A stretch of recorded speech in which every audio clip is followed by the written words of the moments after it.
বাংলাদেশের সদ্যসমাপ্ত নির্বাচন গঠন করতে সক্ষম হয়েছে বাংলাদেশ জাতীয়তাবাদী দল বা বিএনপি। একটি দেশের জাতীয় নির্বাচনে যে দলটি জয়লাভ করে সরকার গঠন করে, স্বাভাবিকভাবেই চারপাশের আলোচনা সেই দলটিকে ঘিরেই আবির্ভূত হওয়ার কথা। নতুন সরকারের নীতি কী হবে, তারা কিভাবে দেশ পরিচালনা করবে, অর্থনীতি বা পররাষ্ট্রনীতি নিয়ে তাদের ভবিষ্যৎ পরিকল্পনা কি, এই সব নিয়ে প্রতিবেশী দেশগুলোর গণমাধ্যম বিশ্লেষণ হওয়াটাই সাধারণ বিষয়।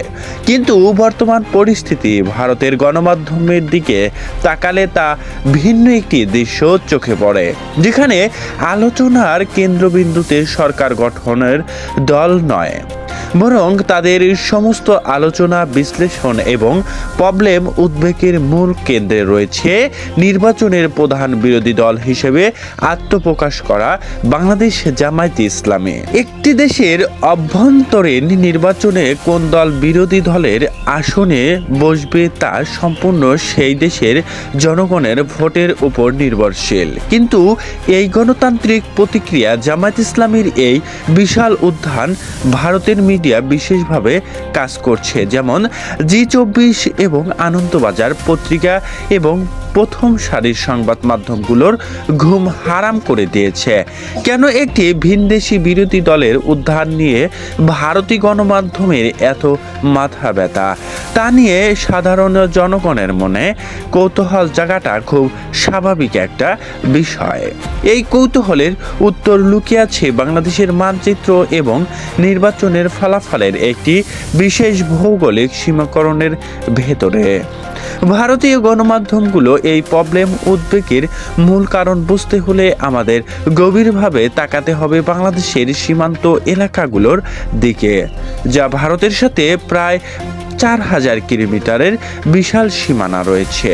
জি24 ঘন্টার মতো সংবাদের মধ্যে যারা প্রতিনিয়ত বারবার এই বিষয়টি তুলে ধরছে যে জামায়াতে ইসলামী নির্বাচনে যে 68টি আসনে জয়লাভ করেছে তা ব্যাপক প্রস্তাব এবং বিস্তার করেছেন, তার একটি বিশাল অংশ হলো ভারতের সীমান্ত ঘেঁষা জেলাগুলো। নির্বাচনের ফলাফল বিশ্লেষণ করে ভারতীয় মিডিয়াগুলো দেখাচ্ছে যে বাংলাদেশের পশ্চিম এবং উত্তর সীমান্ত বিস্তৃত এলাকা জুড়ে এবার জামায়াত ইসলামীর একচেটিয়া আধিপত্য তৈরি হয়েছে। ভারতের পশ্চিমবঙ্গ রাজ্যের সীমানা ঘেঁষে থাকা বাংলাদেশের রংপুর থেকে শুরু করে লালমনিরহাট, কুড়িগ্রাম, চাঁপাইনবাবগঞ্জ, চুয়াডাঙ্গা, ঝিনাইদহ এবং সাতক্ষীরা, এই পুরো বর্ডার বা সীমান্তবর্তী বেল্টে জামায়াত ইসলামের একটি বিশাল জয়ী হয়েছে বলে জানা গেছে। নীতি নির্ধারকদের কপালের চিন্তার ভাঁজ ফেলে দিয়েছে। তাদের মতে ঠিক সীমান্তের ওপারে যদি এমন একটি রাজনৈতিক দলের শক্তি ঘাঁটি তৈরি হয়, তাদের প্রতি ভারতের ঐতিহাসিক ও অবিশ্বাস রয়েছে, তবে তা ভারতের নিজস্ব অভ্যন্তরীণ নিরাপত্তার জন্য বড় ধরনের হুমকি হয়ে দাঁড়াতে পারে। প্রতিবেদনটিতে বলা নির্দিষ্ট করে এলাকার কথা উল্লেখ করা হয়েছে যা ভারতের উত্তর 24 পরগনা জেলার সাথে সরাসরি সংযুক্ত। বাংলাদেশের সাতক্ষীরা, খুলনা, যশোর এবং ঝিনাইদহের মতো জেলাগুলোতে এবারও নির্বাচনে জামায়াতের ফলাফল অত্যন্ত ভালো। ঐতিহাসিকভাবে সাতক্ষীরা অঞ্চল জামায়াত ইসলামের একটি শক্ত অবস্থান ছিল, কিন্তু এবারের নির্বাচনে সাতক্ষীরা 1, 2, 3 এবং 4 এই সবগুলো আসনে জামায়াত ইসলাম দারুণ ফলাফল পেয়েছে। ভারতীয় মিডিয়াগুলো উদ্বেগ বহুগুণ বাড়িয়ে দিয়েছে। ভারতের উত্তর 24 পরগনার জেলার ঠিক ওপারে এই জেলাগুলোতে অবস্থান হওয়া এই নাগরিকদের ভয় রয়েছে ভারতের মনে। এই এলাকাগুলো দিয়েই সহজেই অবৈধ অনুপ্রবেশ বা তাদের ভাষা জঙ্গিদের কার্যক্রমে বিস্তার ঘটাতে পারে বলে আশঙ্কা করছে তারা। যশোর এবার জামায়াত ইসলামের প্রভাব ব্যাপকভাবে বৃদ্ধি পেয়েছে। জয়ের ব্যবধান হয়তো কোথাও কোথাও কম এবং একই এলাকাগুলোতে বিএনপির প্রার্থীদের অনেক জায়গায় জামায়াতের প্রার্থীদের ভোটের মাঠে পেরে উঠতে পারেনি। এই পরিবর্তনের ফলে উত্তর 24 পরগনা ও নদিয়া জেলার নিরাপত্তা নিয়ে ভারতের চিন্তা বেড়ে গেছে। উদ্বেগ পরত আরও চলছে ভারতের নদিয়া, মুর্শিদাবাদ এবং মালদা জেলার সীমান্ত লাগোয়া এই বাংলাদেশের জেলাগুলোর ফলাফল দেখে তাদের চোখ যেন একদম কপালে উঠে গেছে। নদিয়া সীমান্তের ওপারে থাকা বাংলাদেশের চুয়াডাঙ্গা এবং মেহেরপুর জেলায় প্রায় পুরোটাই এখন সবুজ অর্থাৎ জামাতের দখলে চলে গেছে বলে প্রতিবেদনে উল্লেখ করা হয়েছে। কুষ্টিয়া এবং মেহেরপুরের মতো জেলাগুলোতে মোট 6টি আসনের মধ্যে 3টিতে জয়লাভ করেছেন বাংলাদেশ জামায়াতে ইসলামী। একইভাবে ভারতের মুর্শিদাবাদ ও মালদা জেলার ওপারে থাকা বাংলাদেশের রাজশাহী এবং চাঁপাইনবাবগঞ্জের আসনগুলোতেও জামায়াতের প্রার্থীরা বিপুল ভোটে জয়ী হয়েছেন। ভারতীয় মিডিয়াগুলোর দৃষ্টিভঙ্গি থেকে এই এলাকাগুলোতে দীর্ঘদিন ধরে জামায়াত ইসলামী তাদের প্রভাব বিস্তারের চেষ্টা করে আসছিলেন। রাজনীতির পাট পরিবর্তনের পর আওয়ামী লীগের সম্পূর্ণ অনুপস্থিতি এখন সীমান্তবর্তী এলাকাগুলোতে জামায়াত ইসলাম অবস্থান করে একেবারে শিখরে পৌঁছেছে।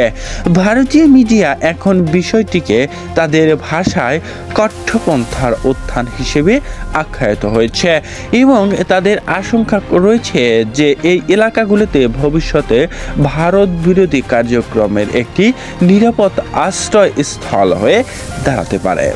তবে সবচেয়ে বেশি অবাক করা এবং ভারতের জন্য নতুন চিন্তার কারণ হয়ে দাঁড়িয়েছে বাংলাদেশের উত্তরাঞ্চলের ফলাফল। ভারতের কোচবিহার এবং আসাম রাজ্যের সীমানা ঘেঁষিত থাকা বাংলাদেশের রংপুর বিভাগ জেলাগুলোর ফলাফল ভারতীয় বিশ্লেষকদের নতুন করে ভাবাচ্ছে।